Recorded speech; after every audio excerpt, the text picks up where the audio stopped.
Could we build a machine that runs forever?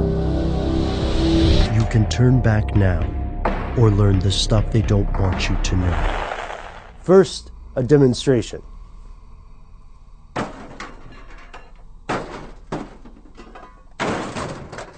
So what's the point of all that? Well, the point is that no matter what kind of silly prop you use, we can demonstrate that the universe obeys certain constant laws. No matter how many times we drop or throw that prop hammer, it's still going to hit the same rate of speed as it approaches the center of our Earth because of gravity.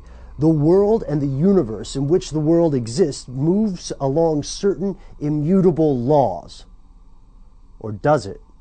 That's Matt behind the camera. I'm Ben. That makes this Stuff They Don't Want You to Know. And this week, we've been exploring something that fascinates both Matt and myself, as well as hundreds of thousands of people in the world, right? Maybe even millions. And that is the idea of energy suppression. We did a much earlier video on Nikola Tesla where we talked about whether or not his research has been repressed and what the United States may or may not have done with his notes upon his death. We're going to also explore free energy suppression in our upcoming new video later this week. But this time we wanted to take our vlog section and do a quick rundown or introduction to a very fascinating thing in the history of patents and energy and inventions, and that is the perpetual motion machine. Well, it sounds like it does what it says on the tin, right? If it works, it's just a machine that can continue to function indefinitely without an external power source and without falling to entropy. The problem with perpetual motion machines, say mainstream scientists, is that they are literally impossible. So impossible that everything we understand about physics would have to be completely reevaluated if even one of these things worked perpetually or to the point that they claim to work. This is a very old idea, the idea of inventing a perpetual motion machine. Proposals from it date to the 8th century in Bavaria. And then in 1150, a guy named Bhaskara II proposed another sort of machine, Bhaskara's wheel, which he said would also provide perpetual motion. There are three types of commonly proposed perpetual motion machines. The first is some sort of machine that functions without any external energy source. As far as we know, many people have claimed to invent these, but no one has satisfactorily proven this invention. And we're going to see that a lot with the next two examples as well. The second kind of perpetual motion machine would be a machine that somehow spontaneously converts thermal or heat energy into what's called mechanical work, the ability to do stuff in the world. And it converts this without any side effects, without any lost energy.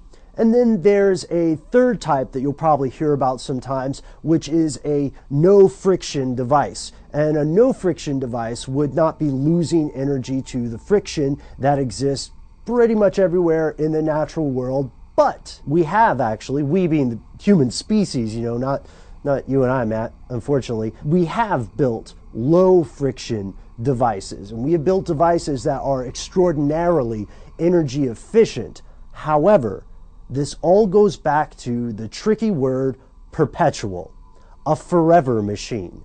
The human mind is probably physically unable to comprehend the notion of infinity, much less build a machine that has a warranty that lasts that long, at least as far as we know, because as it turns out, the ideas, the proposals for perpetual energy machines aren't just some ancient stuff, you know, they're not just centuries old. There is an active culture, an active enterprise or endeavor might be a good word for it, across the world by various entrepreneurs, engineers, and inventors who are attempting to turn the notion of classical physics on its head and prove that the laws of thermodynamics are perhaps not as ironclad as we had always thought they were, despite the numerous mathematical and physical proofs that exist of these laws today. So how often are inventors coming and saying, we have invented something like this, a perpetual motion machine, or maybe a free energy device of some sort, which would be a similar concept?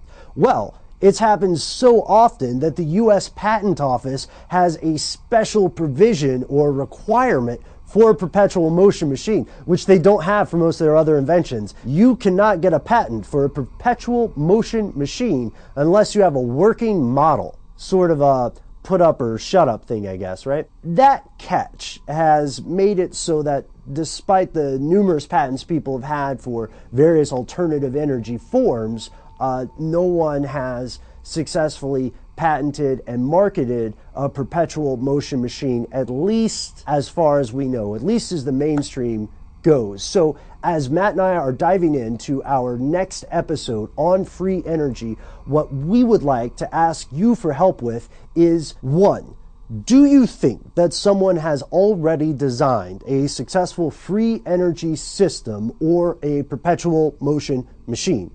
And if so, who, where, when? We'd love to hear more about this. Two, do you think that there are forces suppressing this technology, if indeed it exists?